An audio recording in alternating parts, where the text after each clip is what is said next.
Assalamualaikum warahmatullahi wabarakatuh.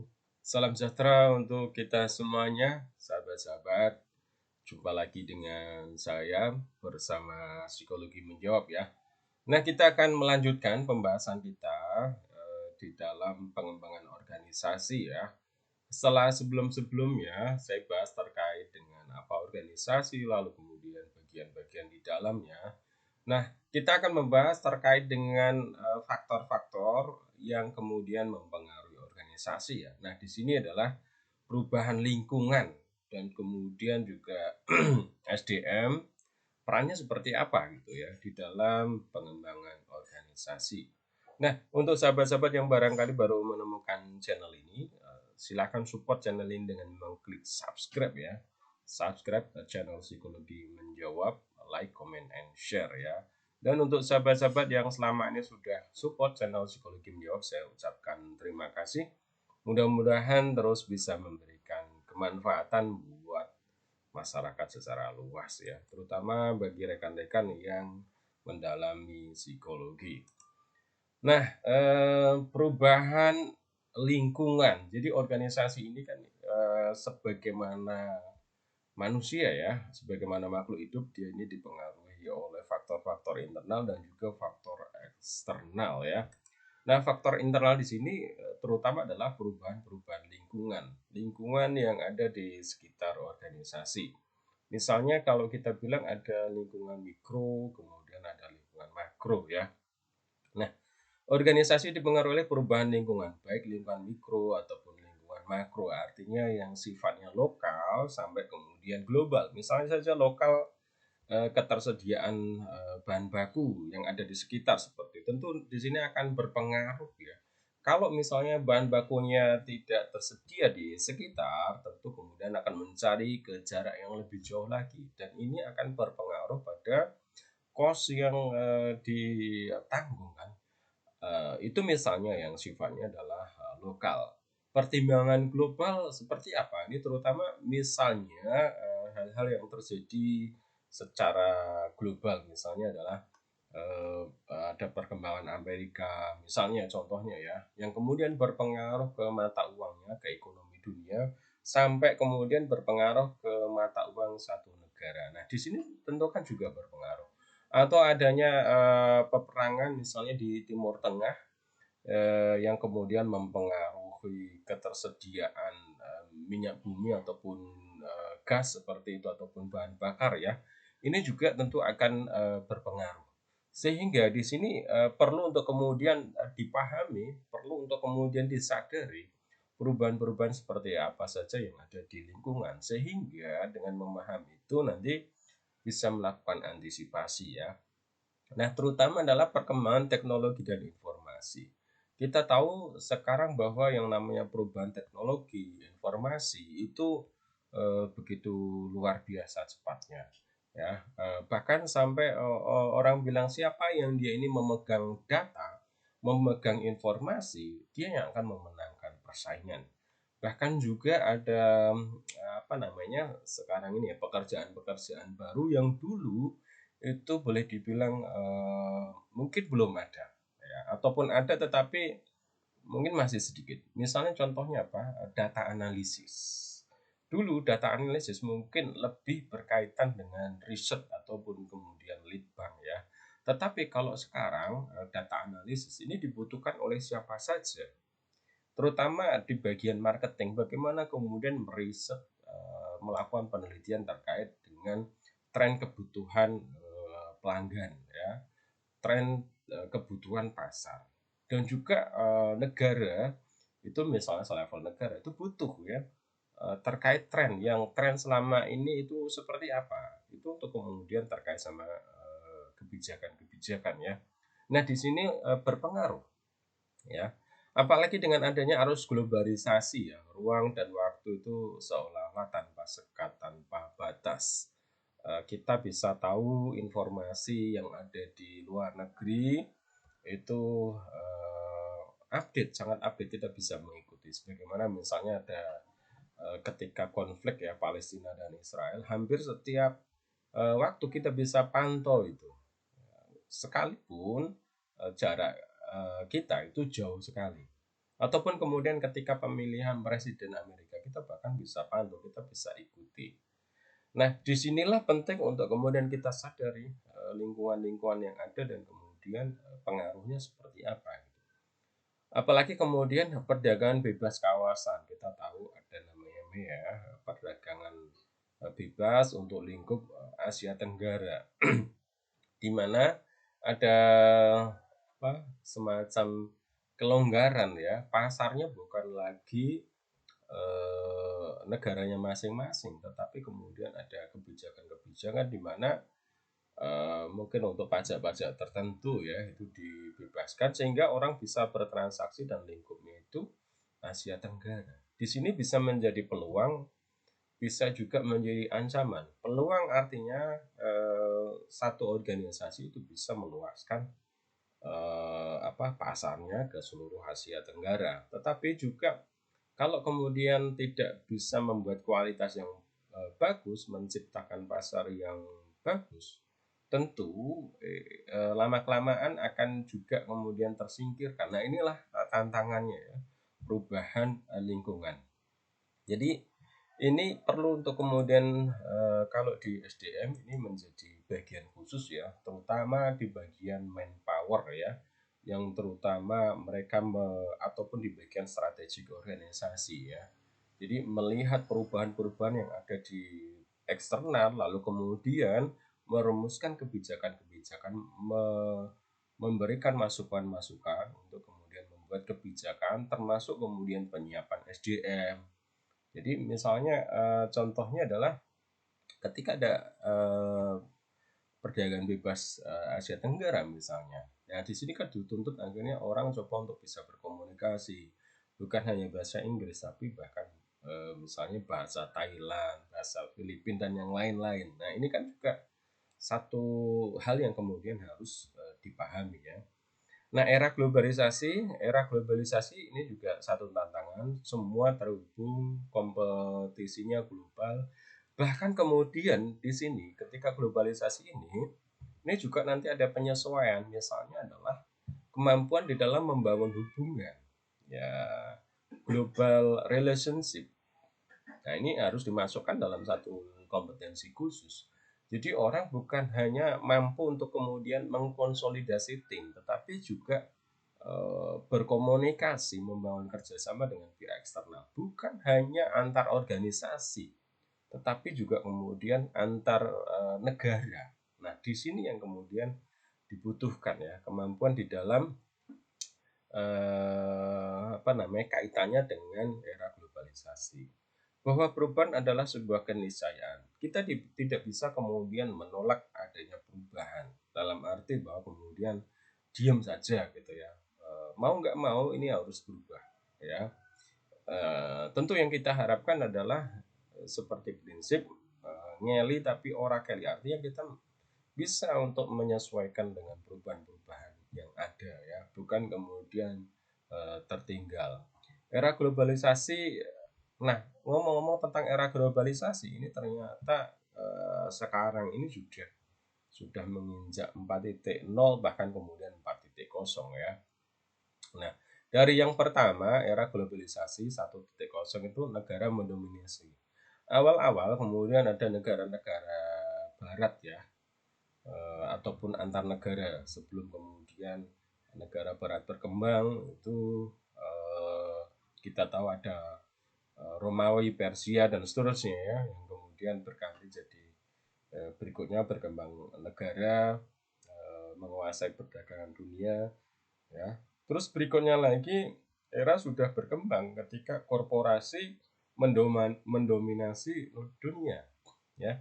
Kita tahu misalnya ada perusahaan-perusahaan yang levelnya perusahaan dari Amerika, perusahaan dari Jepang, yang dia ini kalau kemudian dicermati itu bahkan seolah-olah dia ini tersebar di berbagai tempat ya, yang kemudian boleh dibilang ini mendominasi. Karena apa? Kalau dihitung-hitung dia, kemampuan dia, kapital dia itu bahkan mungkin bisa dihitung seperti negara ya. Pendapatan dia kalau dikumpulkan semua, karena apa? Karena dia berada di berbagai belahan dunia, berbagai negara. Disinilah korporasi mendominasi.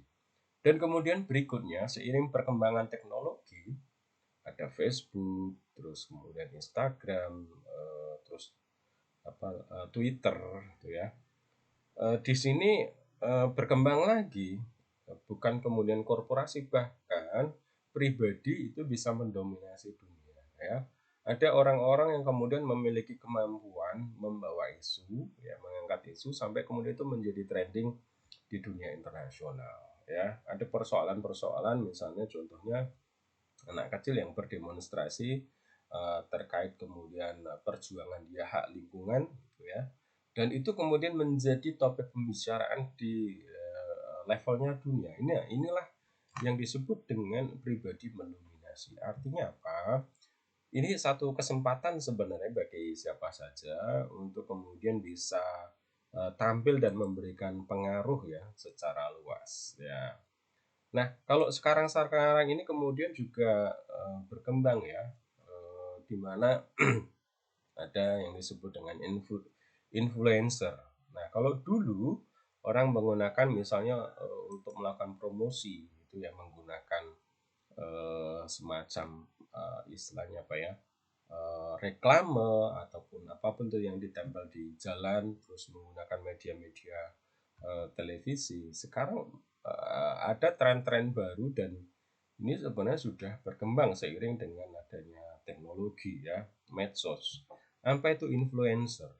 Jadi misalnya satu produk untuk di launching itu mereka berani untuk membayar influencer, orang yang dia ini memiliki follower banyak di sosial media dan kemudian dia bisa atau mampu untuk membuat trending ya, untuk kemudian memberi pengaruh. Bahkan influencer itu bisa menjadi pekerjaan tersendiri sekarang, yang dulu ketika zaman belum ada teknologi medsos itu belum ada yang seperti itu.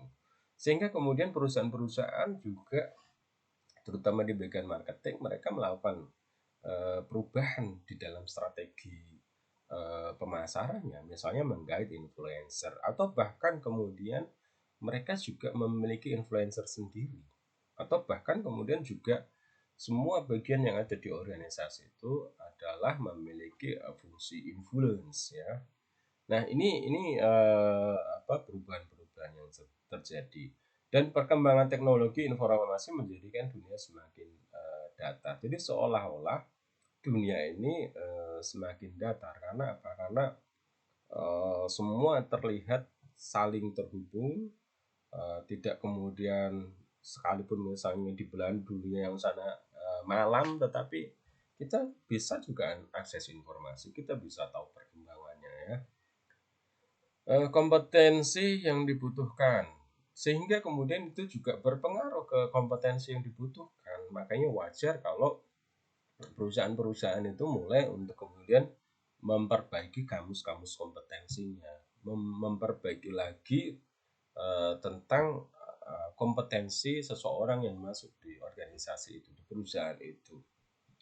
Nah, misalnya apa? Global strategy, kemampuan untuk melihat kondisi pasar seperti apa ya, perubahan-perubahan, mungkin katakanlah selevelnya Asia itu ada perubahan apa, ada tren seperti apa, ada gejolak seperti apa, saingannya itu siapa saja. Nah, ini ngomong global strategik ya.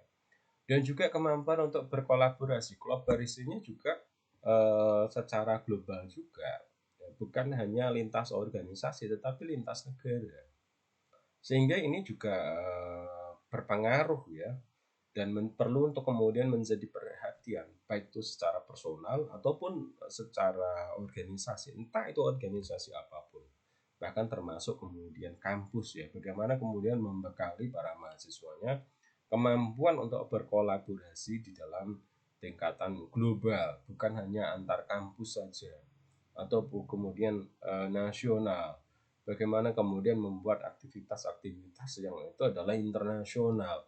Internasional di sini berarti melibatkan mungkin organisasi atau instansi yang antar negara.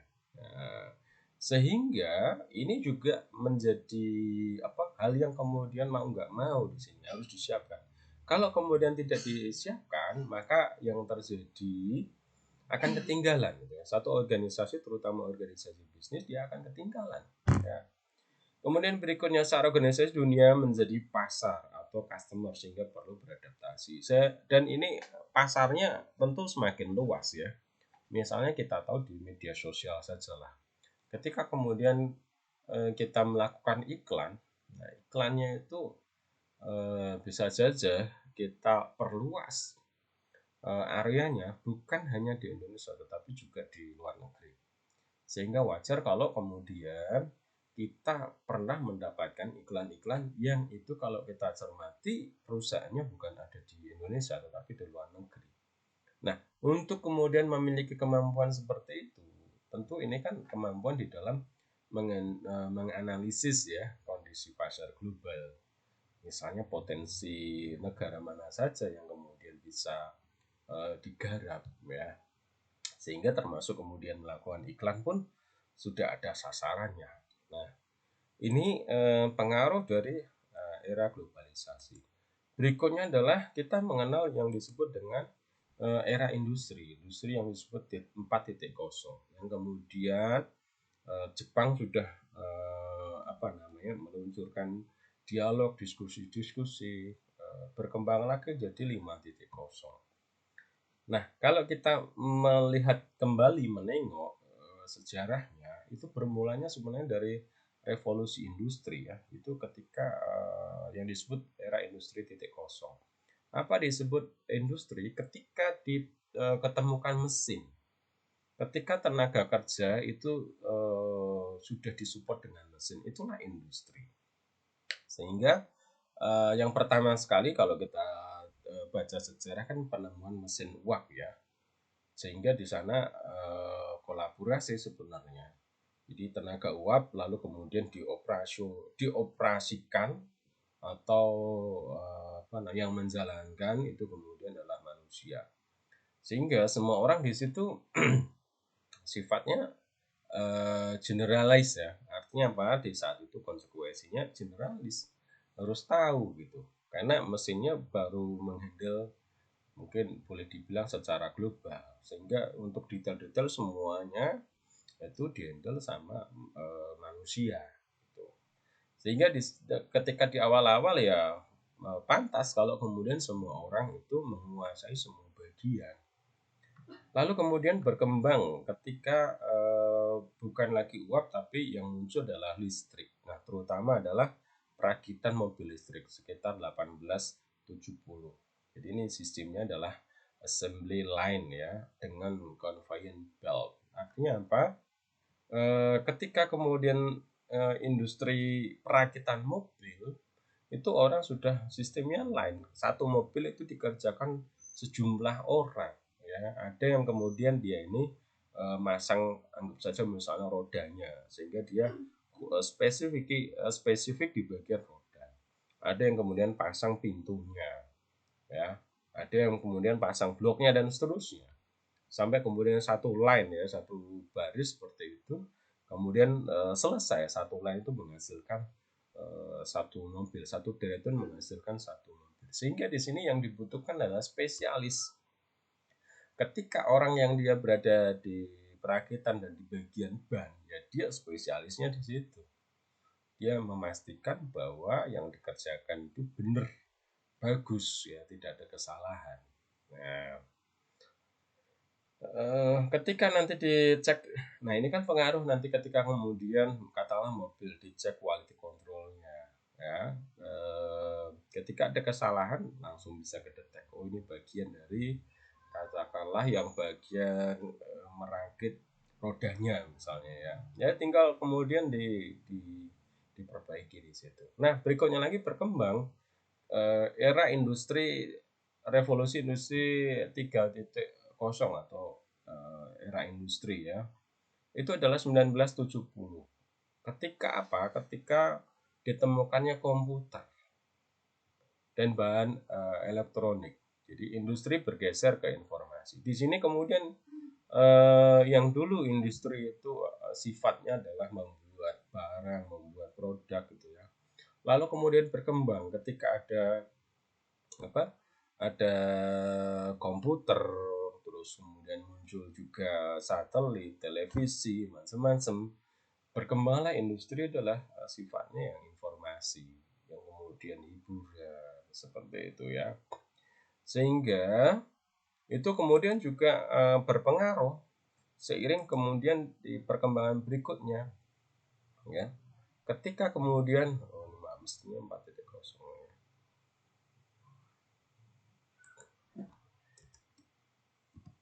Nah, berkembang seperti sekarang ini, kita tahu bahwa kita berada di revolusi industri atau era industri ya. Entah istilahnya itu kadang bisa beragam ya.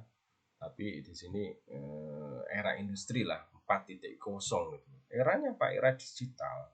Ketika kemudian semuanya itu serba internet, ya terhubung.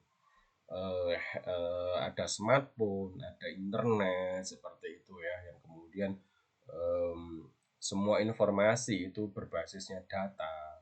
Orang bukan lagi jualan pulsa, tetapi ya ada sih yang jualan pulsa itu ada, tapi jualannya sekarang adalah data. Ya, saya ingat betul eh, ketika sebelum era industri ini ya 4.0 ini, saya ketemu dengan salah satu provider, saat satu manajer itu bilang bahwa di masa depan itu tidak akan ada lagi jualan pulsa. Wah, kok bisa ya? Nanti di masa depan adalah jualannya data.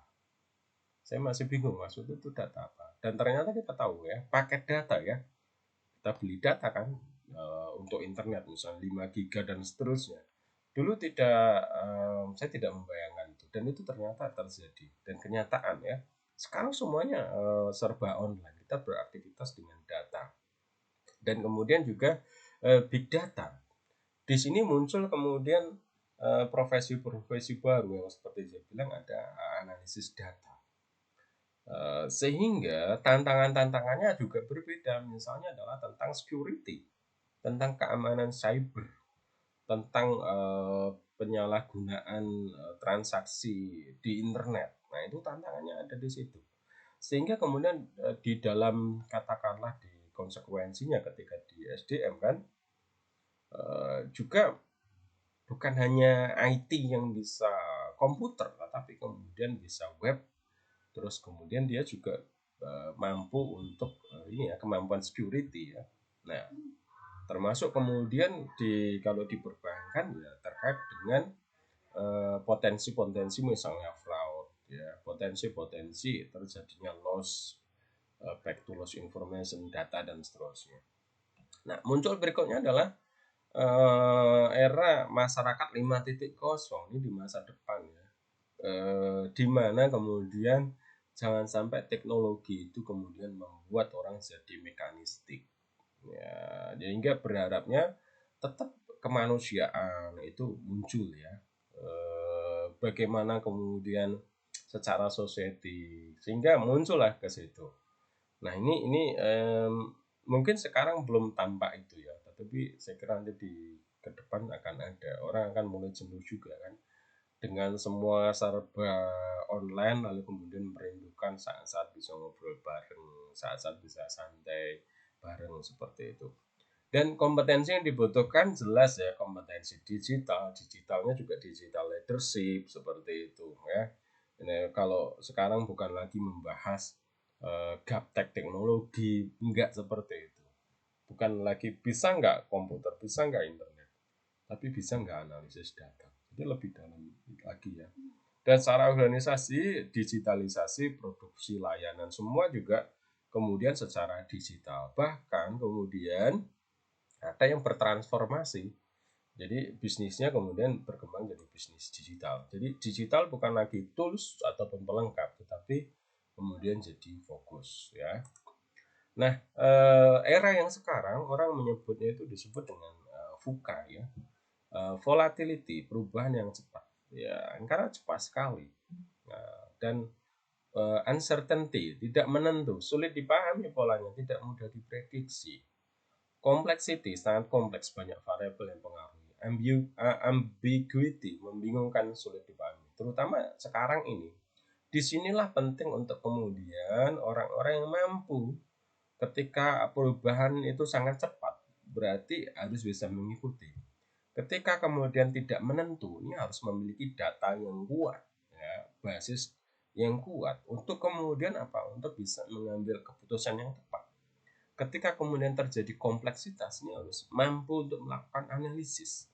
Ketika kemudian ada ambigu, ya, di sini butuhlah seorang leader. Bagaimana kemudian dia membuat keputusan yang tepat. Nah, ini sahabat-sahabat, kondisi-kondisi yang demikian ini sangat-sangat kemudian berpengaruh, ya. Nah, secara kompetensi ini, misalnya kemampuan analisis data, ketika berhadapan dengan data yang kompleks, ambigu, maka kemampuan di dalam menganalisis data, pertama sekali tentu memilah ya data yang penting sama nggak penting, ya, sampai kemudian mengkomparasi data yang ada, sampai kemudian juga menganalisis itu, mengolah itu, ya. Kalau kemudian trennya nih sekarang nih dilihat nih kunjungan dari website misalnya kok usianya itu tergolongnya dewasa awal misalnya, ya, usia-usia di bawah 30 tahun. Nah, ini punya makna apa gitu kan? Berarti penggunanya berarti kebanyakan itu. Lalu kemudian apa yang harus dilakukan? Tentu produk-produk yang memang sesuai dengan usia itu. Nah, tawaran-tawarannya itu seperti apa? Nah, disinilah kemampuan analisis. Nah, kemampuan mengambil keputusan, terutama ketika dihadapkan sama situasi yang sekarang. Apakah kemudian harus lanjut, apakah kemudian harus berhenti, atau seperti apa? Termasuk juga kemampuan berkolaborasi. Kira-kira berkolaborasi dengan siapa, gitu ya. Terus kemudian juga terhadap perubahan-perubahan, terutama kebijakan-kebijakan yang ada. Misalnya contohnya adalah di era yang sekarang ini ada perubahan-perubahan misalnya terkait pajak gitu ya, terutama pajak pertambahan nilai. Nah, ini kan juga akan berpengaruh di organisasi. Nah, tentu butuh satu, misalnya secara SDM butuh orang khusus yang menangani itu, paling enggak yang hitung, berarti harus ada orang katakanlah ahli pajaknya, ya. Lalu kemudian juga kalau itu secara digitalnya harus ada sistemnya secara khusus. Ketika transaksi masuk lalu kemudian sudah dipotong bagian khusus pajaknya berapa. Nah, termasuk kemudian di dalam negosiasi-negosiasi, ya, ketika kerjasama. Nah, PPN ini nanti ini seperti apa? Nah, ini juga jadi hal yang penting, ya. Nah, secara organisasi cepat beradaptasi dengan perubahan itu tuntutannya, dan juga strategi bisnisnya mesti tajam. Jadi apa yang sebenarnya mau dikembangkan, bahkan kemudian nanti saya kira akan menjadi sangat spesialis, ya, bukan lagi generalis, bukan lagi menyampaikan semua hal, tetapi mungkin ada hal-hal yang khusus, ya. Misalnya fokus ke pembayaran digital misalnya, ya. Kalau dulu mungkin sebelum masih dua-duanya, atau mungkin dulu transportasi yang sudah bergeser lagi, ya, itu, ya. Nah, peran SDM. Peranan SDM di sini adalah pengelolaan SDM di perusahaan dipegang oleh bagian HRD. Jadi memang di sini yang memiliki peran besar HRD, dan di sini HRD bukan lagi sekedar administratif, tapi punya fungsi strategi, ya. Bagaimana kemudian melihat kondisi yang ada dan kemudian memberikan masukan-masukan ke organisasi, sehingga di bagian SDM sendiri juga harus ada itu, ya, SDM strategik, ya. HRD memiliki peran strategik dalam bisnis perusahaan. Bagaimana menyelaraskan dengan perkembangan bisnis perusahaan, profil pelamar misalnya, nah, itu harus disesuaikan dengan kondisi yang seperti ini kira-kira butuh profil yang seperti apa, termasuk talent mapping, ya, mapping dari karyawan yang ada. Nah, kira-kira sudah belum nih memenuhi kualifikasi untuk kemudian bersaing. Kalau misalnya memang belum, adakah kebijakan untuk pengembangan mereka, bisa nggak dikembangkan? Kalau misalnya tidak bisa dikembangkan, lalu seperti apa? Bahkan termasuk kemudian fungsi efisiensi, ya, terutama ketika di kondisi-kondisi yang sekarang ada masa pandemi, kemudian ada perkembangan teknologi yang luar biasa cepatnya. Tentu di sini efisiensi. Ketika nanti kemudian semua serba digital, orang kemudian fokus di peran digitalnya itu masing-masing, sehingga hal-hal yang rutin itu akan digitalisasi, ya, akan kemudian ditangani secara digital. Nah, di sini kan tentu akan ada efisiensi lah bahasanya, ya, pengurangan karyawan gitu ya, ataupun kemudian kalaupun tidak dikurangi, kira-kira dioptimalkan di bagian apa. Nah, inilah peran penting dari SDM. Sehingga rekan-rekan semuanya, perubahan lingkungan ini menjadi hal yang sudah seharusnya disadari oleh siapa saja. Disadari oleh siapa aja yang berada di organisasi. Terutama kalau rekan-rekan berada di SDM, ya. Bagaimana kemudian melihat perkembangan dari dunia luar, eksternal, dan tidak perlu sungkan untuk kemudian memberikan masukan-masukan kepada manajemen, ya, kira-kira profil yang seperti apa, strategi seperti apa, ya, sehingga yang namanya SDM ini bukan hanya sekedar support, tetapi bahkan memiliki fungsi yang strategik. Oke rekan-rekan, demikian sharing dari saya terkait dengan perubahan lingkungan dan peran SDM. Mudah-mudahan bermanfaat. Saya ingatkan lagi untuk rekan-rekan, support channel Psikologi Menjawab, support terus dengan mengklik subscribe, ya. Terima kasih yang sudah subscribe, dan silakan untuk dibagikan ke rekan-rekan dengan klik share, ya. Dan mudah-mudahan terus berikan manfaat bagi rekan-rekan semua. Terima kasih. Assalamualaikum warahmatullahi wabarakatuh.